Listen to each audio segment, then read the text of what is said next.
Hello అండి. Welcome to Nandan. ముందుగా మనకు నచ్చిన వెజిటబుల్స్ అన్నీ కట్ చేసుకొని పెట్టుకోండి.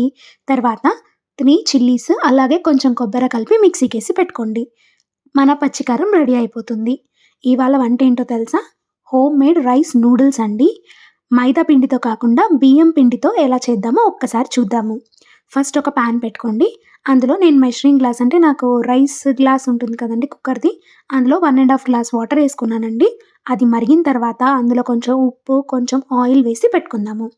కొంసేపు బాయిల్ అయ్యేలాగా చూసుకుందాము. వన్స్ బాయిల్ అయిన తర్వాత సేమ్ మెజర్‌మెంట్ మనం ఎంత అయితే వాటర్ తీసుకున్నామో అంతే క్వాంటిటీ బియ్యం పిండి కూడా తీసుకుందామండి. ఒక 2-3 నిమిషాలు బాగా ఉడికించుకోవాలి. ఇది స్లో ఫ్లేమ్ మీద పెట్టుకోండి. హై మంట పెడితే మాడిపోతుంది. కాబట్టి తక్కువ మంటలో ఒక 2-3 నిమిషాలు ఉడికించేసుకొని తర్వాత స్టవ్ ఆఫ్ చేసేసి మూత మూసి ఒక 10 నిమిషాలు కదిలించకుండా పెట్టండి. చాలా వేడిగా ఉంటుంది. చేయి పెట్టొద్దండి. 10 నిమిషాల తర్వాత చూసారు కదా! వాటర్ అంతా అబ్జార్బ్ చేసుకోయింది. ఇప్పుడు ఇది నిదానంగా మనకు ఒక చిన్న ప్లేట్‌లోకి తీసుకొని మెత్తగా అయ్యేంత వరకు బాగా మెదిపి ఉంటలాగా అవుతుందండి. అలా చేసుకోవాలి. ఇంతకీ మీలో ఎంతమంది మైదా పిండి నూడిల్స్ తింటారు? లేదంటే స్ట్రీట్ స్టైల్ నూడిల్స్ తింటారు? మా ఇంట్లో నాకొక చిన్న బాబున్నాడు కాబట్టి, ఈ వీడియోలో నేను ఏ మసాలాలు వేయట్లేదండి. అంటే సోయా సాసు, కెచప్స్ ఇట్లాంటివన్నీ వేయట్లేదు. సింపుల్‌గా ఇంట్లో ఎలా చేసుకుంటానో అలా చేసుకుంటున్నాను. మీకు నచ్చితే డిఫరెంట్‌గా కూడా ట్రై చేయొచ్చు. అన్ని సాసులు, మసాలాలు వేసుకొని. చూసారు కదా! ఉంట ఫార్మ్ అయిందండి. ఇప్పుడు మనకి చక్రాల గొట్టం ఉంటుంది కదా! అందులో ఇవి 2 భాగాలుగా చేసుకొని పెట్టుకుందాము. పక్కనే ఆవిరికి ఉడకబెట్టడానికి కొన్ని వేడి నీళ్ళు పెట్టుకోండి. మన ఇంట్లో బొక్కలది గిన్నె ఉంటుంది కదా! అది పెట్టుకోండి. అది పెట్టుకున్న తర్వాత అది కూడా లేదు అనుకున్నారనుకోండి, ఇడ్లీ పాత్రలుంటాయి గదా! అది పెట్టుకొని కూడా చేసుకోవచ్చండి నేను చూపిచ్చిన విధంగా. ఏదైనా సింపులే. మీతో ఏదుంటే అది.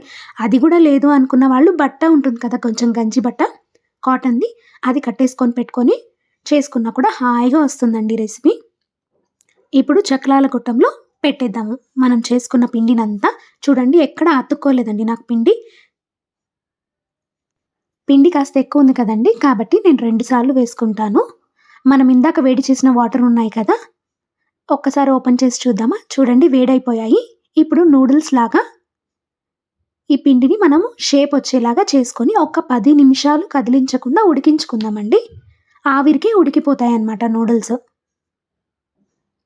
చూసారా ఎంత చక్కగా నూడిల్స్ షేప్‌లో వచ్చాయో? అయిపోయింది కదా! ఇప్పుడు మూత మూసేసి పెట్టుకుందాము. అలాగే పక్కన ఇంకొక గిన్నె కూడా తీసుకుందాము. తిరువాత కోసం ఆవాలు, జీలకర్ర అన్నీ వేసేసుకొని మనం కట్ చేసి పెట్టుకున్న వెజ్జీస్ ఉన్నాయి కదా! ఆనియను, అలాగే క్యాప్సికము, క్యారెటు, బీన్సు, బఠానీ, స్వీట్ కార్న్, ఎల్లిపాయలు అన్నీ వేసుకోండి ఇందులో. వేసుకొని ఒక 2, 3 నిమిషాలు ఫ్రై చేసుకోండి. మూత మూసి మగ్గించుకుంటే ఉప్పు ఇంకా పసుపు వేసుకుంటే ఫాస్ట్‌గా మగ్గిపోతాయండి. చూసారు కదా! అవును. మీ ఇంట్లో మీ పిల్లలు బయట ఫుడ్ ఇష్టపడతారా? మీ ఫుడ్ ఇష్టపడతారా? మీరు ఏ వెరైటీస్ చేస్తారు? నాకు తెలియని ఏదైనా వెరైటీస్ ఉండొచ్చు కదా! ఒక్కసారి కామెంట్స్‌లో తెలియజేయండి. మీ పిల్లలకి ఏది ఇష్టమో?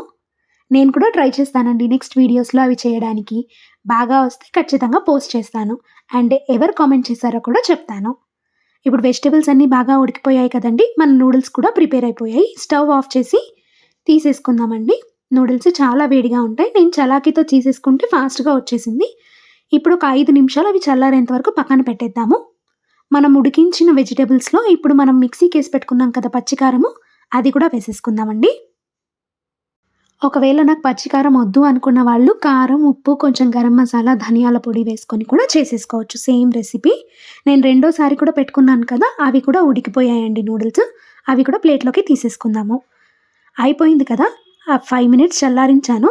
తర్వాత చూడండి ఎంత పొడి పొడిగా ఎంత బాగా వచ్చాయో.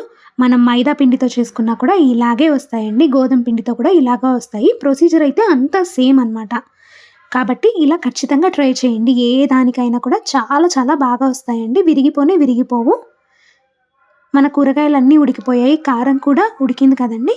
ఇప్పుడు మనం తయారు చేసుకున్న నూడిల్స్ అన్నీ ఇందులో వేసేసుకుందాము. గట్టిగా, ఫాస్ట్‌గా కదిపిచ్చొద్దండి. చిన్నగా కలుపుకోండి. ఎందుకంటే నూడిల్స్ విరిగిపోతాయి కదా! సాఫ్ట్‌గా ఉంటాయి కాబట్టి. చిన్నగా కలుపుకుంటే నీట్‌గా నూడిల్స్ షేప్ అలాగే ఉంటుందండి.